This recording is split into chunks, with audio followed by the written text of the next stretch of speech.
চলেন আজকে মুড়ি মাখার রেসিপিটি শেয়ার করি। ফার্স্টে এখানে আমি কিছু পেঁয়াজ কুচি নিয়েছি, তারপর এখানে আমি দিয়ে দিলাম কিছু কাঁচা মরিচ কুচি, এরপর টেস্টের জন্য কিছু লবণ দিয়েছি, তারপর পরিমাপ মতো সরিষার তেল দিয়েছি।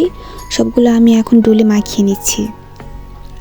তো মাখানোর পর এখানে আমি কিছু চানাচুর দিয়ে দিলাম, তারপর আগে থেকে কিছু বাদাম আমি ছিলে রেখেছিলাম সেগুলো দিয়েছি, তারপর ছোলা দিয়েছি।